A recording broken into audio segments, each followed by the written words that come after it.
Hello, this is Mac and N. One more thing, and it is an extra special one. Not that they aren't all extra special. I mean, you're here, I'm here, Malcolm's here. Malcolm, hello. Hello. But this is an extra special one because we are coming up to, let's think, there's Thanksgiving, there's this Black Friday thing that sort of happens in the UK and sometimes doesn't, and there's that Christmas thing, you've heard of that. All of this is coming, but the fact is, the truth is, you can just buy me a present anytime you like. And we are loath to start talking about tinsel this early, but actually, no, it is time to ponder presents for the most important person in your life. The person that actually you often ignore, but it's the person who deserves better than a bunch of flowers and a box of chocolate from the all-night petrol station down the road. It's you. Don't you deserve a very, very good... Haven't you been good this year? So this week, starting this week, one more thing is going to expand Thingies of the Week. It's going to theme Thingies of the Week into, you'll never know how long we spent thinking of this title, Christmas Thingies of the Week. And this time, specifically, the Christmas Thingy of the Week present that you deserve yourself. Nuts to anyone else, unless you want to just leave our little chat here lying around somewhere for them to hear.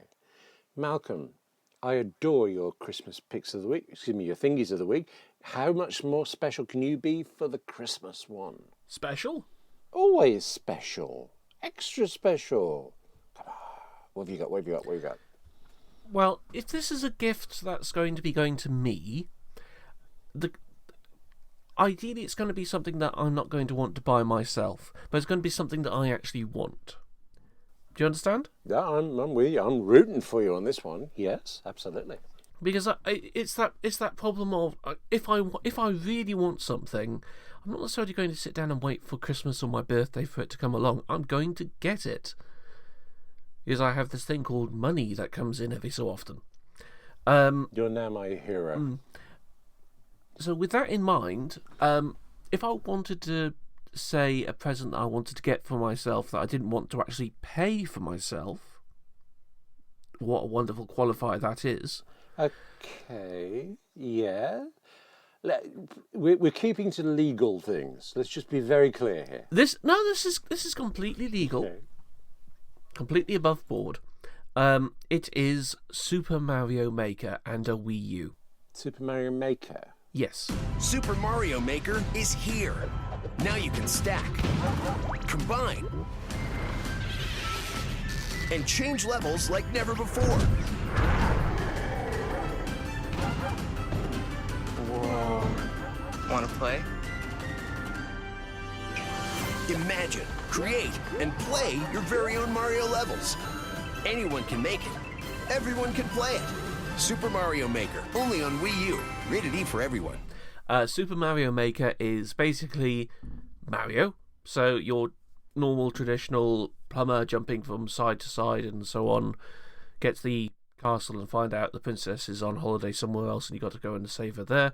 The usual traditional game that everyone knows, loves, and so on. Yes? Well, I actually never played it, but I'm obviously aware, and I remember the classic movie, clearly. They're brothers. They're plumbers. Super Mario Brothers.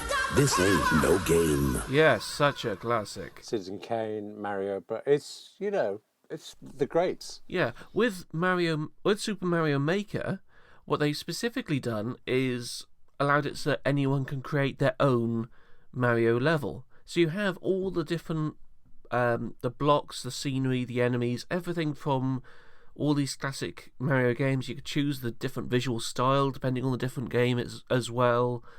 You could build up your own level, and once you've completed it and saved it, you can then put it out onto the internet for other people to try.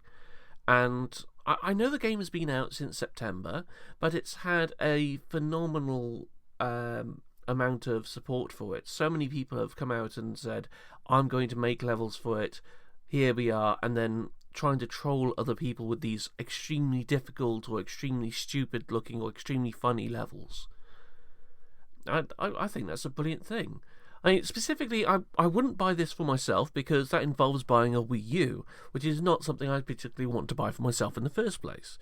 So the gift would technically speaking be Super Mario Maker and a Wii U. I have the Wii, the non-U version, currently stuck under my TV set and not used in about 4 years. I've heard the Wii U is better but not as popular. Is that why you wouldn't buy it for yourself? Basically, yeah.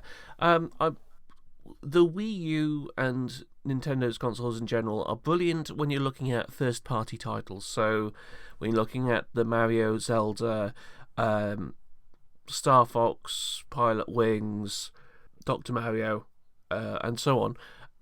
If you're looking at all those first-party titles, they are brilliant. But third-party, you get some sort of, well, quite frankly, watered-down version of what other consoles usually get.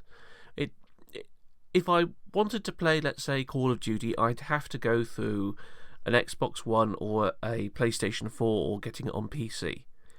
I'd rather do that than play it on the Wii U because I want something that actually looks decent, plays decently, and so on. The Wii U just doesn't seem to have quite got there. Presumably the Wii U has the same thing the Wii had of fitness things. I quite enjoyed snowball fights on the old Wii, and I was briefly losing weight because of it. I'm not that I'm saying you need to. I'm going to move on. Dr. Mario, is that what I'm thinking? The TARDIS. I'm just. What is Dr. Mario? No, it has nothing to do with Doctor Who. It's a puzzle game from many, many, many years ago, and it's almost certainly going to be available to download as a virtual console title for the Wii U. Okay. So, present for yourself would be Mario, Wii, and if necessary, a limo to deliver it to you. You'd accept all of that. But if you were going to buy it yourself today, you actually wouldn't. Is that what you're saying? No, that's the key thing. A Christmas gift is ideally something that you wouldn't mind having, but you're not necessarily going to want to buy yourself. That's the key thing. I understand that there are families and people out there who really want something and are prepared to wait for Christmas, but at the same time, I no. It's a funny thing these days, isn't it? We are able to get anything we want quite quickly. I mean, money is an issue, but availability, able to order online and things. Once you have the cash, getting it can be quite quick, and there seems less reason to wait for it, which in a way I feel robs Christmas a little bit. I like Christmas presents that are not more than I just wouldn't mind, stuff that I'd love. But if it's stuff I really love that much, particularly because everything I love is to do with my work, I can actually kind of justify it as a business expense.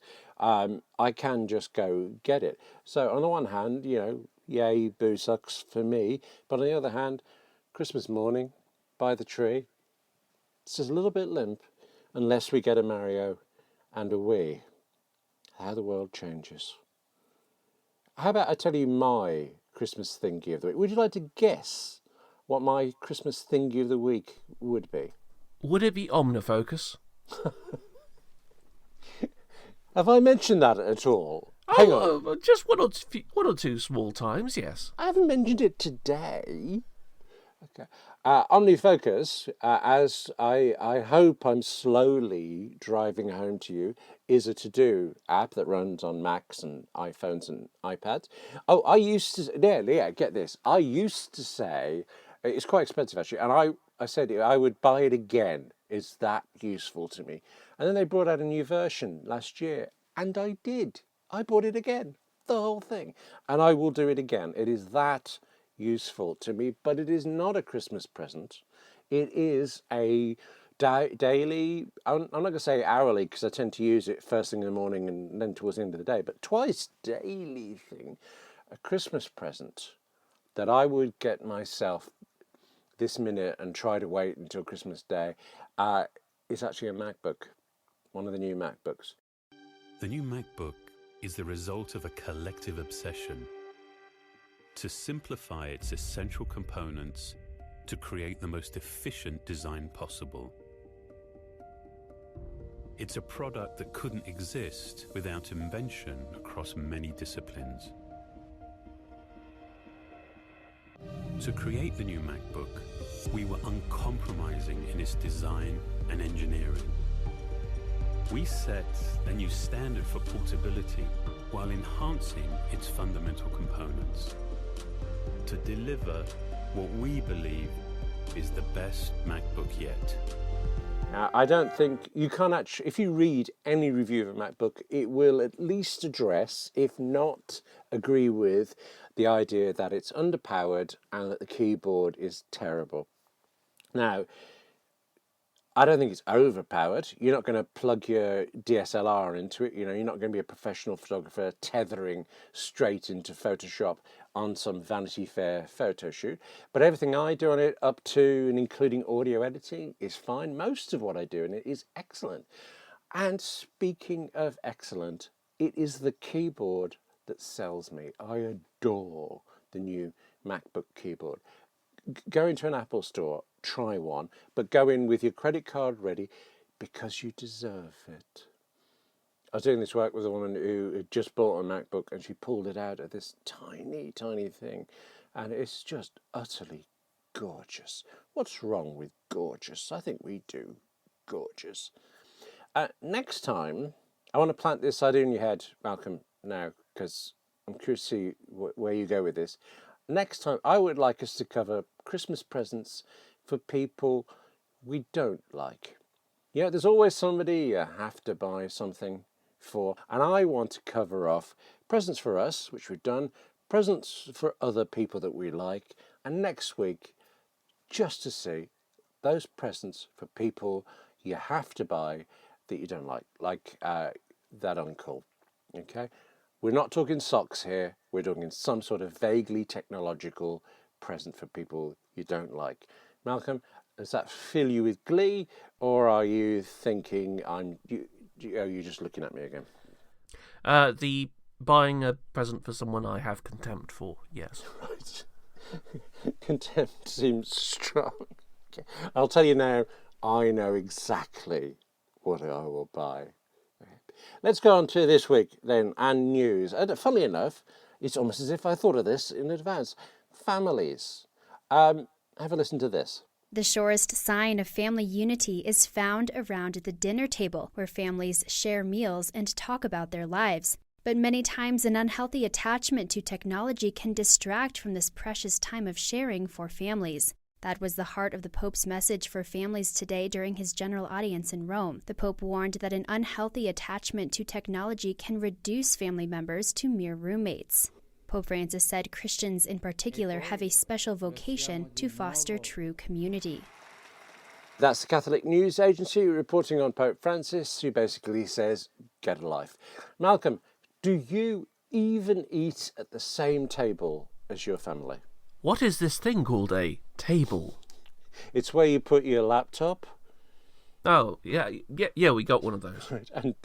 And you mentioned your brother, I think he was a gaming fan brother. I don't know how many people in your household, but do you get together at 6 o'clock at night and have a shared stew while you discuss the issues of the day, or what? Well, not really. I mean, we do have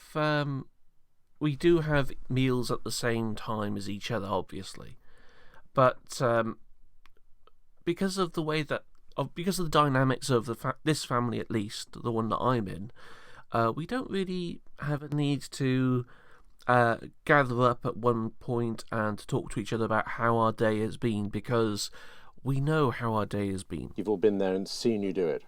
Just from the fact that I'm working from home. If I were working in an office elsewhere, then I would understand the whole coming home and then saying, how's your day been? Oh, the day's been horrible. I've had to trudge through traffic, and I was talking to so-and-so supervisor who said so-and-so, so-and-so, and they are a so-and-so, so-and-so. I'd have lots of things I'd be able to talk about, but no, because I work from home, I don't have the need to gather around a kitchen table or anything else like that at least once a day to catch up with everyone.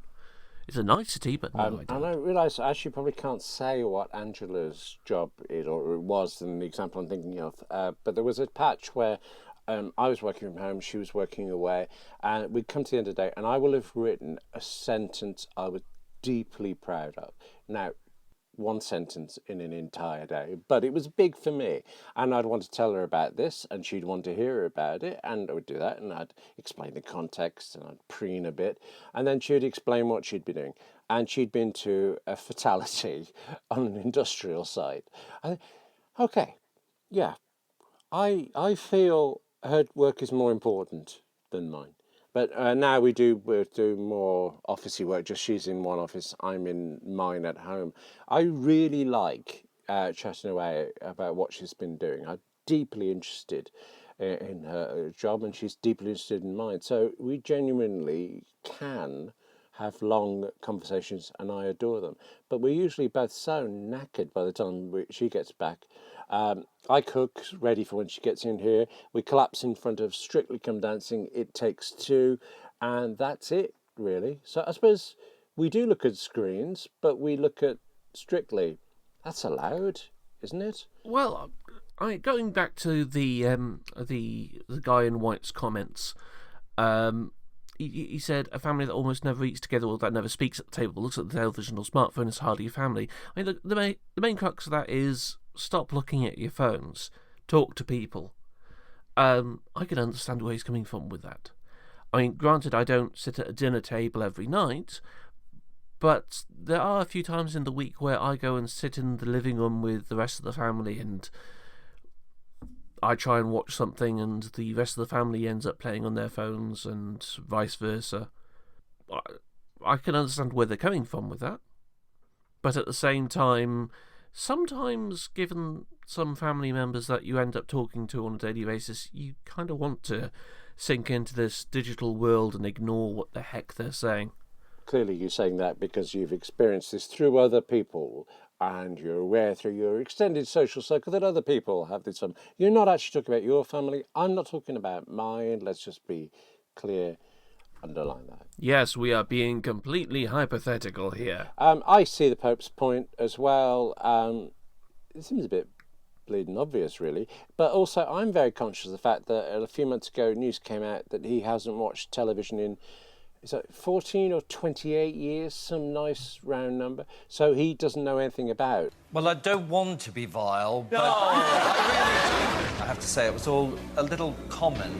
All the L's, lifeless, lackluster, laboured, D-U-double-L, dull.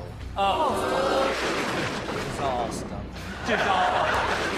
It was really odd, as they were being just thrown about the dance floor. You massively went wrong.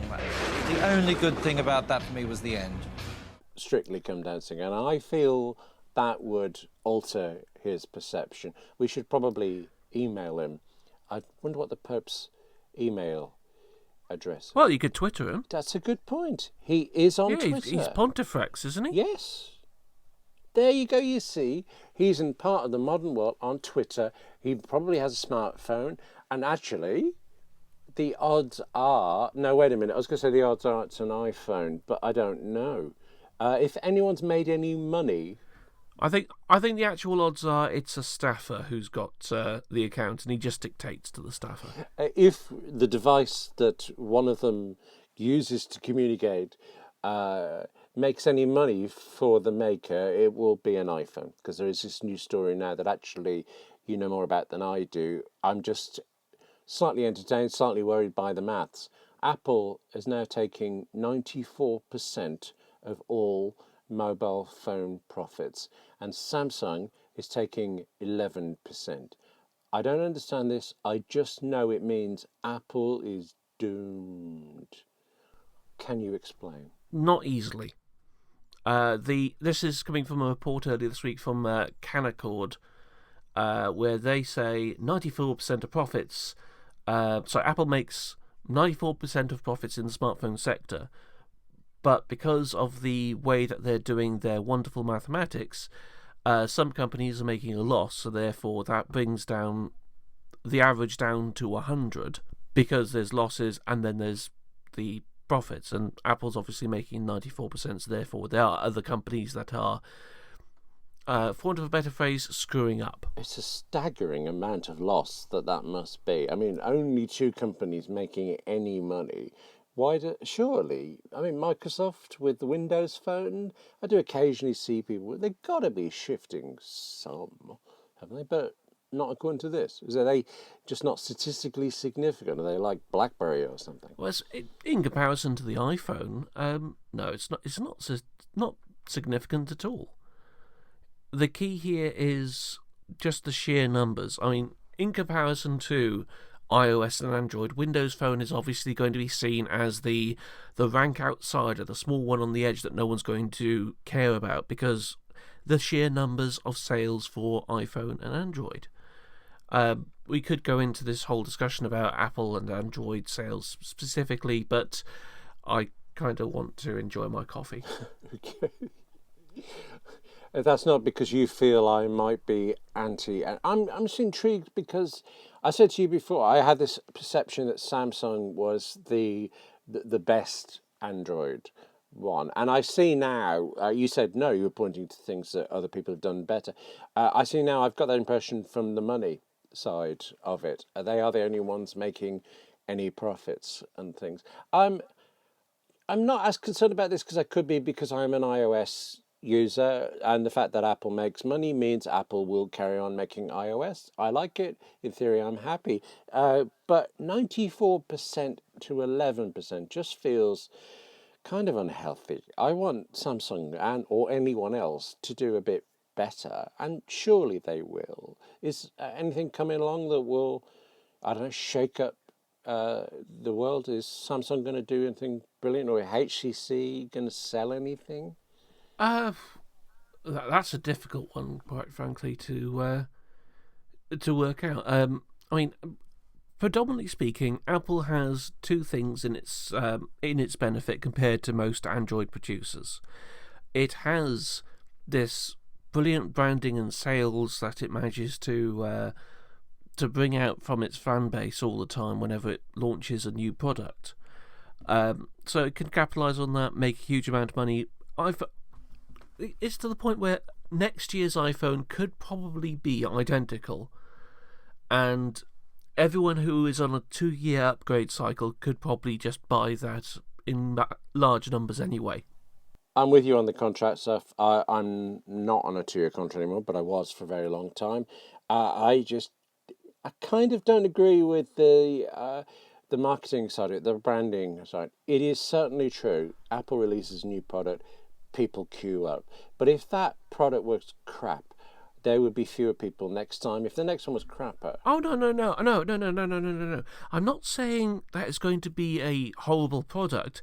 I'm saying if it were on a similar level to the current generation, it would still sell pretty darn good. Yes, and I agree. I'm just saying, I don't think Apple got to this stage through having fans. I think it got fans by getting to this stage. But it's got to a point now where even if it didn't do that much, it will still enjoy fantastic sales. That's the key point, though. Which is kind of an enviable position to get to. But oh, certainly. So it's got that for a start. The second thing, though, is that Apple serves, for want of a better phrase, a more premium end of the market compared to Samsung and basically anyone else. If you're looking at smartphones specifically, you're looking at iPhones, and that's basically it. If you're looking at the lower end of their product range, you're looking at older iPhones, which are still, compared to Android devices, fairly expensive. Yeah. If you look at Android devices, sure, you do have the premium range. You do have your Samsung Galaxy S insert numbers here. You still have those. But companies like Samsung and especially Xiaomi and a few others like that, they're not just going for the premium range. That Apple is certainly the biggest major force there. they're also looking at the mid-range devices, emerging markets, and so on. So they've got to build devices aimed at the premium range, the mid-range, and the entry-level range. And if you've got the option there, some people might just go, we'll get the cheapest one there. Some people might go, we'll go for a premium one because we think we kind of want it. You don't really have that much of an option with Apple. You have a newer iPhone or an older iPhone. But it's not a closed system. I do have a choice. I can go for an iPhone or I can go for an Android, and people are choosing iPhone. And Samsung did have premium things, but the premium end is just dying for them, presumably, at least in part, because the premium Samsung models aren't worth the premium. There's the new BlackBerry, is it pronounced Priv or Priv? I'm not sure. But that's $700 or so. And what I'm hearing about is it doesn't feel like a $700 thing. It sticks and the keyboard's rubbish and stuff. A BlackBerry with a rubbish keyboard is just like shooting yourself in the foot. Apple stuff costs more, but I feel you feel it's worth it. What you like, what you get for it, and I'm guessing you don't from the others. Because when faced with the option, I just heard there's something about there is a $10 Android phone. Android users, why wouldn't they go for that? What would Samsung offer that was worth more? I think that's what's happening, but it's not that Apple is able to take the premium market because it's Apple. It does that, and I think it's been very clever sticking to it, and people buy it because they like it, and that seems good to me. I love you, Steve. You know how much. I love that you don't care how much money a person makes. You care what they make. But what you make isn't supposed to be the best part of you. When you're a father, that's what's supposed to be the best part of you. And it's caused me 2 decades of agony, Steve, that it is for you. The worst. It's a little thing. It's a very small thing. Fix it. Fix it now. Or you can contact me at my new job. Working anywhere I want. Previously on One More Thing, the Steve Jobs film opened in America. Then it closed in America. And now, just about a month after its initial opening in the States, Steve Jobs the movie is open in the UK, and hand on heart, I didn't notice. It's been out for just about a week now. I could have gone to see it any day I like, and I didn't. I honestly can't decide whether I will or not. I can't remember what we said before. Are you interested at all in the Steve Jobs movie? Well, I'm sure I've got some small vested interest in actually checking out these tech movies. I mean, I will gladly admit that I have watched almost all movies based on games. Sorry, there are movies based on games, not just Super Mario, which I thought came before the game, clearly. No. Super Mario Brothers is an atrocious film that no one should really watch except if you want to get your neighbours to watch it. Sorry, not your neighbours, your enemies. I do apologise. Oh, right. Okay. Yeah, it says a lot about where you live. Okay, carry on. Right. And then there's The Social Network. I think I've watched about 20 minutes of The Social Network before realising I've got better things to do, like have a bath or go and make coffee. Funny you should say that, because Social Network was written by Aaron Sorkin, who also wrote Steve Jobs. I read his screenplay for The Social Network, and I really enjoyed it. And then I started watching the film, and 10, 20 minutes, like you, I actually stopped. I was bored by it. Now, you can argue that I knew what was going on because I'd read the script, but still, what was on the page didn't work on the screen for me. And I think the only vestige of interest I have in Steve Jobs' movie is Aaron Sorkin and this peculiar way. Well, peculiar is a pejorative word. I mean, a very brave and unusual way. He's written a biopic in, well, he claims it's 3 scenes. It's actually 3 scenes with masses of flashbacks, but structurally it's in 3 clear parts. And I get very bored reading biographies of people I'm interested in, because it always starts with when they were 6 years old or something, and frankly they weren't that interesting when they were 6. So somebody who's found a new way to slice in to the dramatic points, as a writer, that really interests me, and yet for some reason I'm not that fussed about it. I might wait till it's on the telly box. I feel it's time to just shut up now, isn't it? I'm going to say goodbye and be quiet. So, goodbye. Goodbye. The only good thing about that for me was the end. Oh, well, that's unkind.